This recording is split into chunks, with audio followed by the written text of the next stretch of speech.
Hey everybody, it's Dr. Doug Texter here. I want to give you a little welcome to professional and technical writing.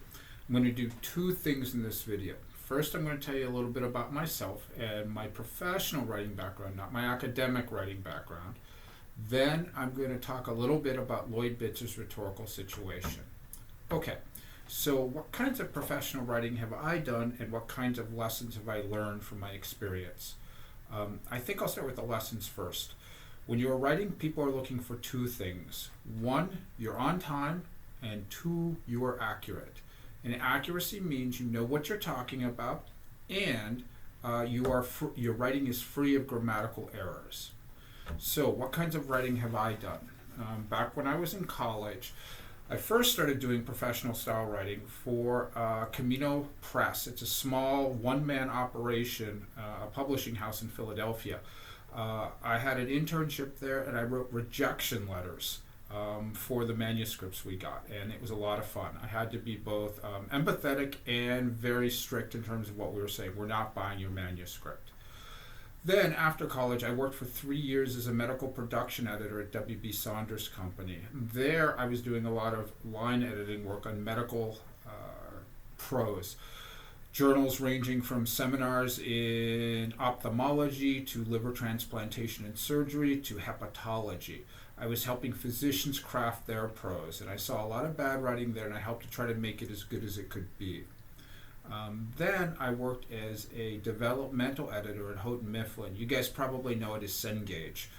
It's one of the companies that produces the textbooks that you use. I was a developmental editor for student success books. If you guys are taking a student success course, you may be using one of the books I worked on, Skip Downing's On Course. I was an editor very briefly on that book. There, I did a lot of line editing and developmental editing, and I also wrote proposals for new manuscripts. I wrote a lot of correspondence to authors, and I had to be very careful. I also wrote a lot of internal documents that would be read by many people, including big bosses, vice presidents, and corporate vice presidents in Houghton Mifflin. And I had to be careful in my writing, I had to be accurate, and I had to be on time. I've also been a line editor for edit911.com. There I worked on academic and scholarly stuff. There I helped people whose first language might not have been English create prose that was at a publishable level. And I also helped graduate students with their dissertations. I've done a lot of other kinds of writing as well. I was a reviewer for Tangent Online. I'm a science fiction writer, and Tangent Online is a clearinghouse for all short speculative fiction in the United States. You can Google me and find some of the reviews I wrote there. I try to be as accurate as I can, and I try to make my prose as clean as I can as well. I've helped people. I was a volunteer back in Minneapolis right after graduate school, where I helped people with their resumes and cover letters, and I helped a lot of people get jobs. In addition to that, I've done a lot of work. Even though it's not published work, I've done a lot of writing here at ENMU Roswell and at Full Sail University, the institution I was at before I came here. I've helped a lot with crafting assessment documents. I've helped to write a lot of emails that have been circulated to some people fairly high ranking in the institution. I always am very careful in my writing. I make sure it's as error-free as possible, and I try to make it accurate, and I try to make it on time. Those are the lessons I've learned. I was also an in-house writer for Thieves Street Agency in Minneapolis. There I helped to craft annual reports for nonprofits like Planned Parenthood of Minnesota, Luther Seminary, Northwest Area Foundation. I had to interview people, then I had to write up the stories they talked about so that they could be put into annual reports, and I had to write very tightly there. Sometimes the production designer would come to me and say, I need 987 words, and I had to write 987 words. So throughout all of the different kinds of writing I've done, in addition to the stuff that's under my own name, I've learned that you need to be on time as much as you can, and you need to be accurate. And accuracy means knowing what you're talking about and being accurate in terms of your grammar and your syntax. Okay, so that's a little bit about me and some of the kinds of writing I've done. I want to move now and talk about the article that you're going to be reading and summarizing. This is Lloyd Bitzer's Rhetorical Situation. I first read it in graduate school, and it is a major piece. And the concepts introduced in it will help you in all of the writing situations you're going to be in the future. So Bitzer talks about the rhetorical situation. What is the rhetorical situation? The rhetorical situation is a situation in which language can be used to affect change. Now, these situations can be really commonplace. I need a job. I better write a resume and a cover letter. And you'll get some practice in the course doing that. Could be much, much bigger. Some political action is objectionable. I have to write to my congressman. That's a rhetorical situation too. You're using language to affect change. Okay.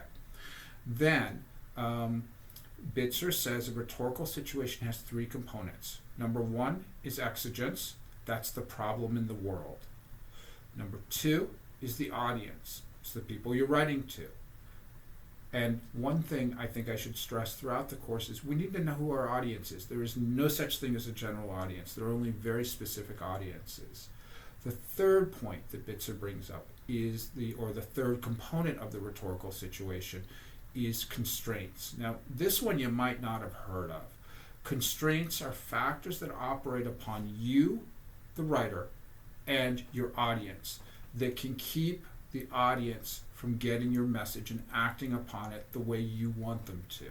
So what are some kinds of constraints? They can be knowledge constraints. Maybe your audience doesn't know enough. You have to educate them. Maybe the audience knows too much and you have to educate yourself. Think, for example, if you're a nuclear physicist and you are addressing the Ladies' Home Garden party or organization. These are women who went to college. They're smart. They're in their 70s. And they want to learn a little bit about nuclear energy. You're an award-winning nuclear physicist. Maybe you've gotten the Nobel Prize.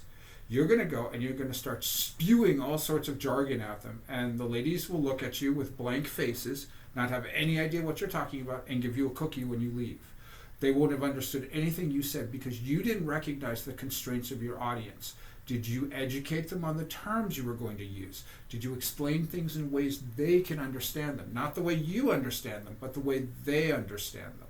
So another kind of constraint could be ideological. Let's say you are a Marxist. You believe that there is no God. God is opium of the people. And you are going to address the society of evangelist preachers. How effective do you think that presentation is going to be? It's not, because you believe one thing and they believe something else, and you didn't understand what they believed before you spoke to them. So sometimes constraints operating on the audience can be ideological. They can be political, they can be religious, any kind of ideological constraint. Okay, so it's your job as a writer to know your audience and to know yourself. What do you know? What does your audience know? Where's the mismatch? What do you believe? What does your audience believe? Where's the mismatch? As you're overcoming those mismatches, that's when you become an effective writer. So let's summarize. The rhetorical situation is a situation in which language can be used to affect change. The rhetorical situation consists of three components: the exigence, the audience, and the constraints. So the best advice I can give you here and throughout the course is know your audience and know what constraints they have, and you need to work to overcome those. Okay, everybody, welcome to Professional Tech Writing. I look forward to working with you. I'm always just a phone call or an email away, and I look forward to hearing from you and to working with you and to helping you be the best professional and technical writer you can be.